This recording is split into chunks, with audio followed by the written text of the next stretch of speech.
Free Spirit. Par le pouvoir du Tout-Puissant. Développement, économie du développement. Entre réalité des concepts, paradigme et réalité. Encore une fois exposé, expliqué encore une fois un autre fait incompris, parfois, des fois. Il s'agit d'un des mécanismes de subtilisation de l'héritage par la réalité sciemment projetée à coup de divers artifices.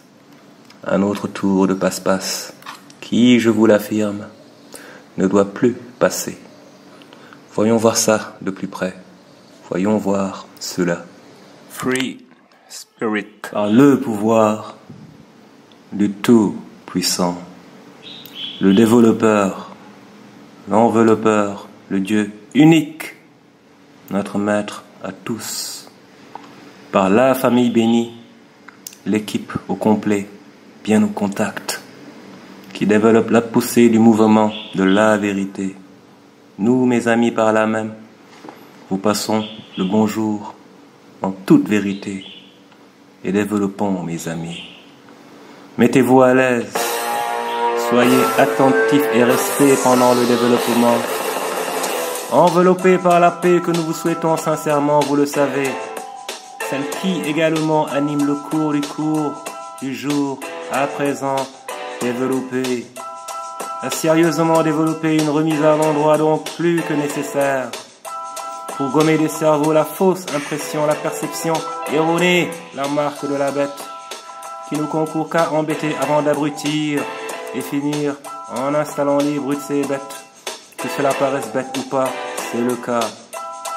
Avant de poursuivre le développement, nous rappelons que notre mouvement, soigneusement pensé et scrupuleusement implémenté, place en son cœur l'effort de déconstruire tous ces concepts à la con que l'on nous vend et qui font que tant que nous les achèterons, nous ne serons jamais en mesure de pouvoir produire ou vendre quoi que ce soit à qui que ce soit. Je veux dire vraiment. Jamais donc en mesure de faire quoi que ce soit de bon et de durable. Durable, également un de ces termes galvaudés à souhait, sur lequel si le Tout-Puissant y consent, nous reviendrons. Ce sont là une part des éléments constitutifs de toute une terminologie bidon, de vrais poisons que l'on nous inocula. Le fait que nos organismes et êtres les aient supportés sans qu'ils ne nous anéantissent, en plus de maintenant leur parfaite connaissance et compréhension, fait que logiquement après réception et intégration de la leçon, de ces leçons, nous en soyons totalement immunisés. Actuellement, c'est ce qui se passe. Les gens, nous, sommes intellectuellement immunisés contre tout type de virus ou de venin similaire, ayant pour objectif l'accaparement, la conquête de nos cerveaux et espaces vitaux ensuite, lesquels passent par l'ouverture de la porte d'accès qui en est l'esprit, mes amis. Notre esprit libre, à son habitude, fait valider le tout en sonnant la fin d'une autre énième récréation, celle de la création d'artifices de toutes pièces, à dessein dessiné et destiné à endormir des peuples assaillis injustement, et justifier leur assaillissement à travers cette pièce de théâtre de très mauvais goût, qui veut que le tyran vende au tyrannisé l'idée qu'en le tyrannisant, il puisse lui permettre un jour dans un avenir lointain, très par ailleurs incertain, de mettre fin à la tyrannie. Contrat à durée ultra indéterminée, contrat à durée désirée éternelle décidément. Je vous rappelle également que nous vivons dans un monde d'énergie qui donne une place centrale à la parole elle-même d'énergie et énergie. Ainsi donc, tout nous ramène à l'importance du narratif, mes amis, comme je vous le disais. Poursuivons à présent, si vous le permettez, la réflexion centrale.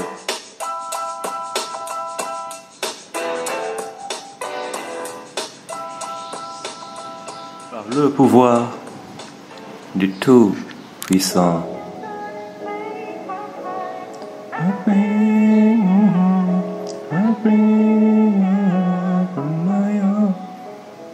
If you wanna break my heart.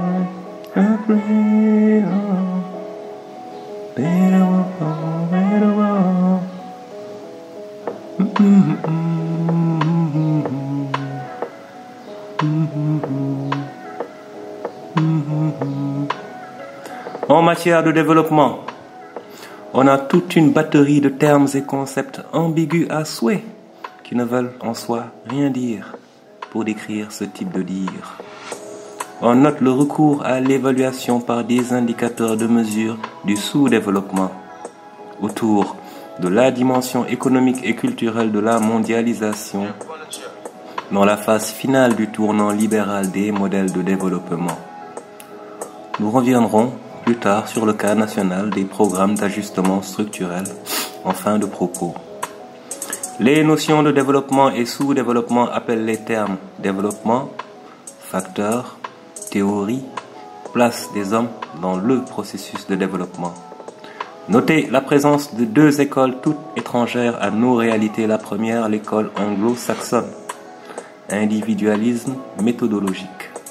Approche quantitative. Nature du PNB, évolution et répartition. Elle ne rejette pas le caractère multiforme, mais pense que le PIB synthétise bien qu'il est un substitut efficace étant donné qu'il n'existe pas de mesure multidimensionnelle.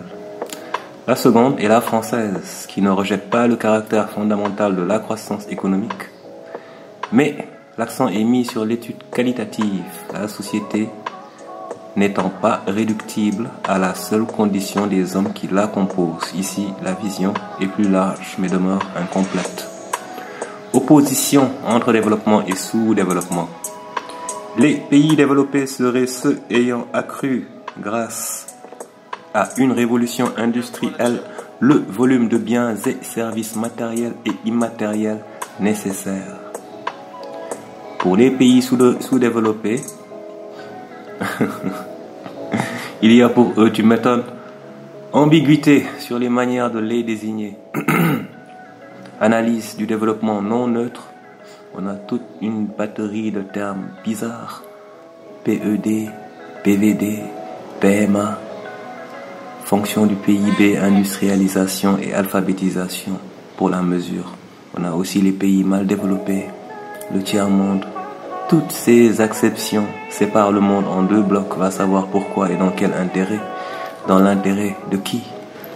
Je complète en précisant que la révolution industrielle est l'un des nombreux mensonges de l'histoire qui voilent la phase d'accumulation primitive du capital que permit les retombées en cours et a posteriori du commerce triangulaire, qui ne revenait à rien d'autre que le fait de produire avec des ressources extorquées et donc gratuites, à l'aide de surcroît d'une main-d'œuvre gratuite.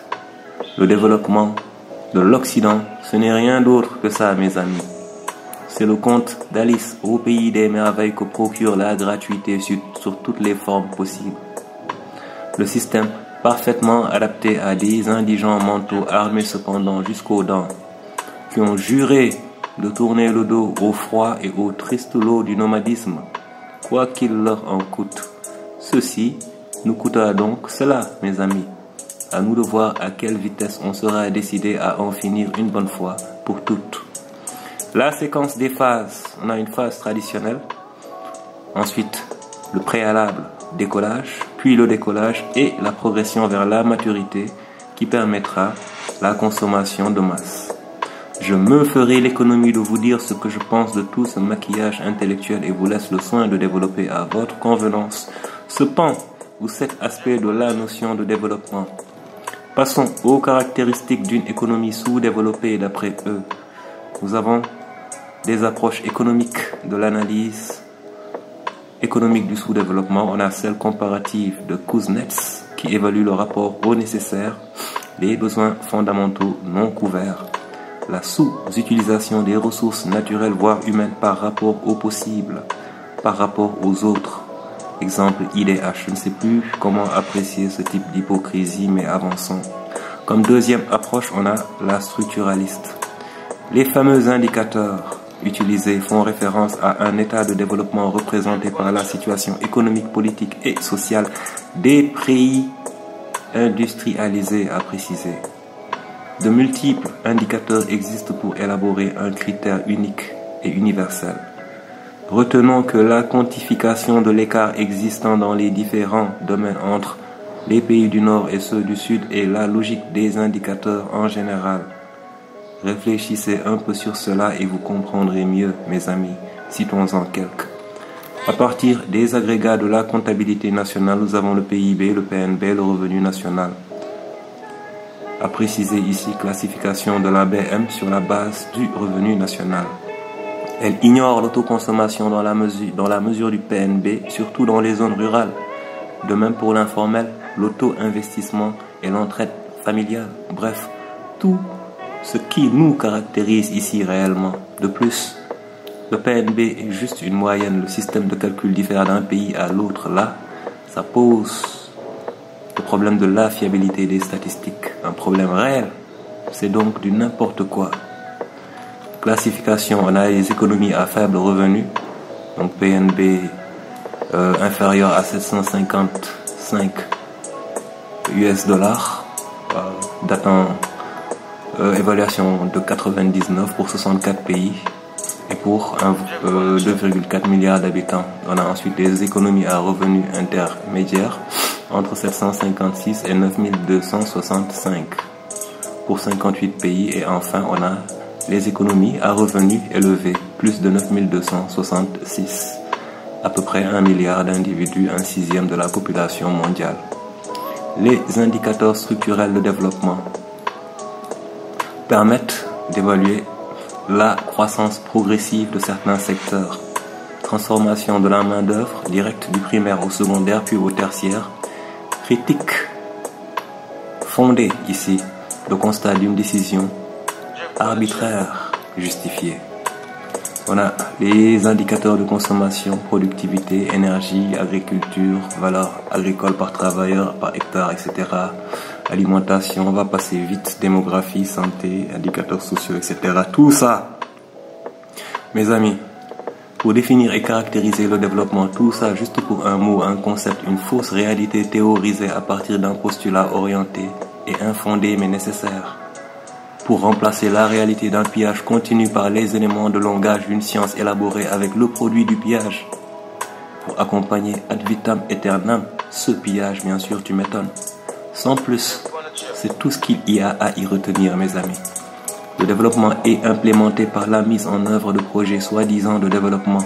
Ces projets sont portés par des organismes qui, tous étant qu'ils sont, suivent des agendas cachés en plus d'être des nids d'espions.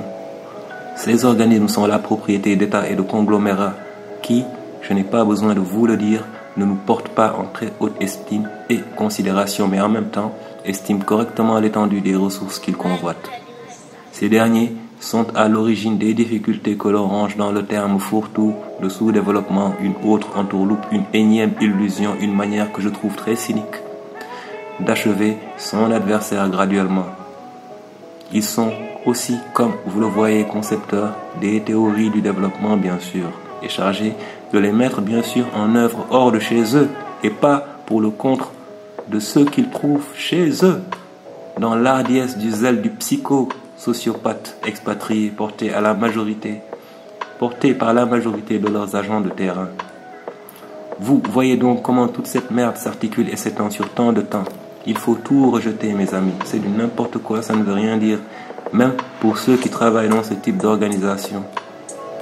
En dépit du fait qu'ils s'entêtent à se forcer à croire qu'ils travaillent pour le bien du pays, la même logique est observée pour toutes les succursales du CAC 40 locales, de près ou de loin liées.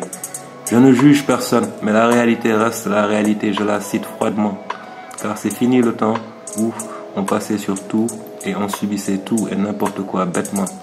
Il s'agit là, mes amis, des éléments constitutifs d'une bataille injuste et injustifiée menée contre nous depuis des siècles et des siècles, dont les séquelles font que quand Free Spirit parle ainsi, beaucoup de victimes pathologiques se fâchent et veulent fuir, mais il n'y a nulle part où aller. On doit faire face à la réalité, évaluer, s'organiser et régler les problèmes froidement et avec dignité. C'est comme ça. C'est ce que, comme vous pouvez le constater, nous faisons. Et nous continuerons de faire avec dignité, honneur et correction. Cela n'est plus à prouver, même pour les pires de nos détracteurs. C'est la pure vérité. Et c'est pourquoi elle se doit d'être servie bien à point pour servir et valoir ce que de droit un témoignage intemporel pour accompagner l'affranchissement des actuels et des suivants. Ni plus ni moins une simple contribution, une pierre à l'édifice édifice de la cause. Et il en sera ainsi tant que de souffle il nous restera, ce qui veut dire encore pour très longtemps, car du souffle et de la vie, c'est pas ce qui manque ici. Et nous comptons bien en faire bon usage par le pouvoir du Tout-Puissant. Digne de mon nom et de ma qualité, pacifiquement je condamne, explique, dénonce et passe au chantier suivant. It was your man blow free. Illusion destructor spirit. No more manipulation. No more. By the power of the Almighty. Nous, Free Spirit and Family, avons le choix car nous savons. Et par la même fort de cela, nous faisons savoir à nos pères ce que nous savons. Pour plus de choix, les gars, non IMO, non LS. En sachant bien sûr que l'intérêt y est, bien sûr, par le pouvoir du Tout-Puissant. En guise d'épilogue, nous revenons brièvement sur le cas des programmes d'ajustement structurel pour voir où ils nous ont menés. Par le Tout-Puissant.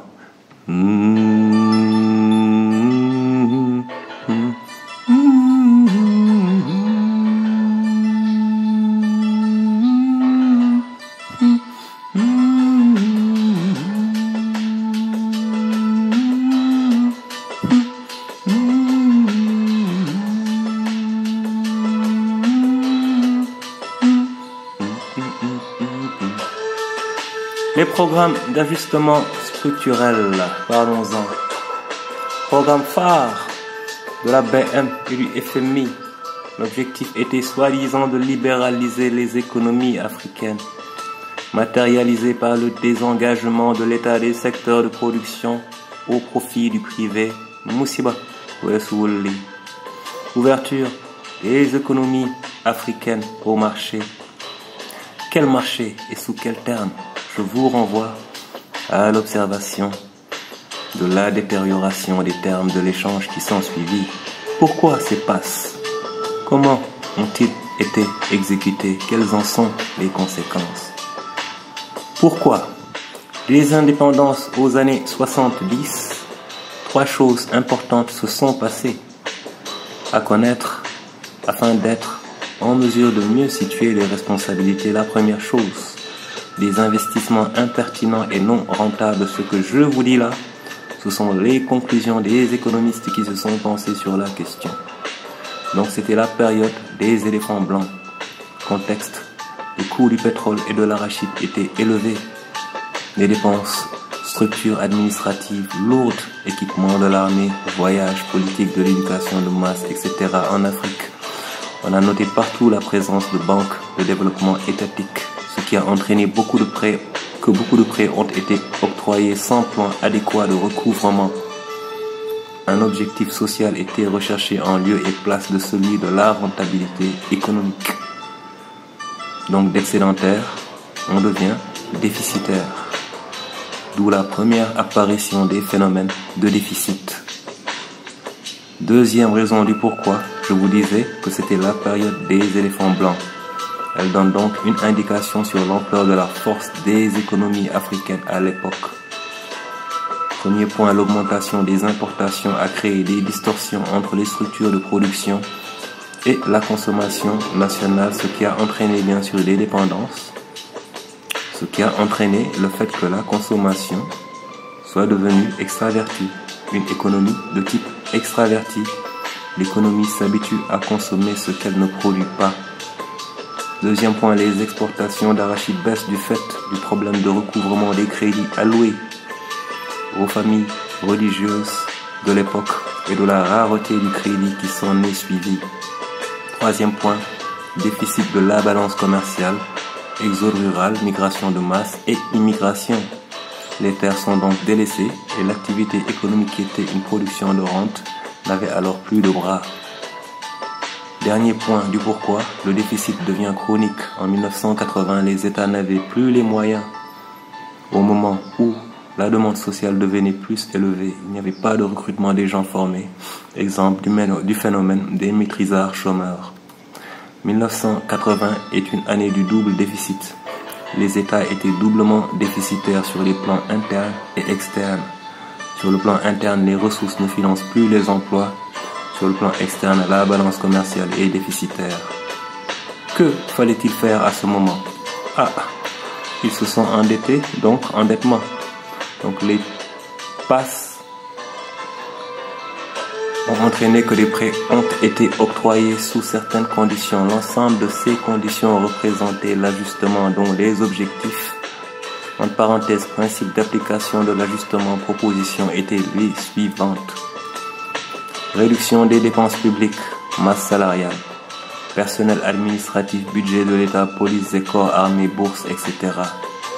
Désengagement de l'État au profit des étrangers, secteur bancaire et productif, théorie des avantages comparatifs prônés et appliqués et le tour est joué. Ouverture économique imposée, suppression du protectionnisme, des barrières à l'entrée, en d'autres termes, tuer l'économie locale. Les effets, aggravation de la pauvreté. Le marché n'a pas un pouvoir incitatif illimité, son pouvoir est limité, il ne peut donc pas tout régler. On assiste à un discours libéral et pratique anti-protectionniste pour toutes les économies. Aujourd'hui, il n'y a pas d'alternative, tout est ouvert. La place de la politique économique ou de la théorie économique est occultée. Absence totale d'une autre vision théorique de l'économie. Quid de l'exigence de rentabilité? Extraversion. Comme je vous le disais, la caractéristique d'une économie extravertie est une structure de consommation dépendante de l'extérieur. Donc voilà quoi, entre autres éléments, pour mettre la lumière sur ce triste phénomène qui nous a apporté tant de malheurs. On peut bien sûr approfondir, se poser beaucoup de questions. Les investissements non rentables, comment ils ont été financés? Quid de l'impact de la détérioration des termes de l'échange? Les origines réelles des blocages maintenant sont à interroger. Les tendances, en est-on arrivé à un stade où l'appartenance d'un État à lui-même pose problème? Quelles perspectives pour l'initiative privée locale? Autant d'interrogations, mes amis, qui appellent au sérieux et à l'action, mes amis, à mon humble avis, mes amis, de non-spectateurs, comme vous le savez, du désespoir. À plus, les gars. Le combat continue, dans le sens où il faudra faire les changements nécessaires, porter les actes qu'il faudra mettre fin à la faim, car c'est bien vers la faim que toutes ces conneries nous ont mené, le malheur de la faim qui ferme la porte au réveil de l'âme. Nous refusons et réveillons l'âme du peuple, réveillons les âmes anesthésiées par le narratif trompeur. It's not normal that in the country everybody is hungry. Mama hungry, papa hungry, brother hungry, sister hungry. Do something for the poor. Open up the door, please. Free spirit. By the power of the Almighty. Tell them mama hungry, papa hungry, brother hungry, sister hungry. Do something for the poor. Open up the door. The one your name, 1 million miles away. Babylon have a people astray. Work them night and day, and don't give them no pay. So my people rise, and give wicked man a surprise. And born them from the demise. Got the people that's flies. Hey, tell your mama hungry, papa hungry, brother hungry, sister hungry. Do something for the poor. Open up the door. Free spirit. Tell them mama hungry, papa hungry, brother hungry, sister hungry. Do something for the poor. Open up the door. Tell them mama hungry, papa hungry, brother hungry, sister hungry. Do something for the poor. Open up the door. The one you're hearing, 1 million miles away. Babylon have my people astray. Work them night and day, and don't give them no pay. So my people rise, and give wicked man a surprise. Burn them in front of them eyes, cause they treat poor people like flies. Hey, tell them mama hungry, papa hungry, brother hungry, sister hungry. for the poor. Open up the door. Tell them mama hungry, papa hungry, brother hungry, sister hungry. Do something for the poor. Open up the door. Don't turn your back on the farmer man who plant cassava and farm the land. Cheat with the nurse and the teacher them. Why no focus and feature them? Oh, my people cry. Tell them mama hungry, papa hungry, brother hungry, sister hungry. Do something for the poor. Open up the door. Mama hungry, papa hungry, brother hungry, sister hungry. Do something for the poor. Open up the door. Tell them mama hungry, papa hungry. Free spirit.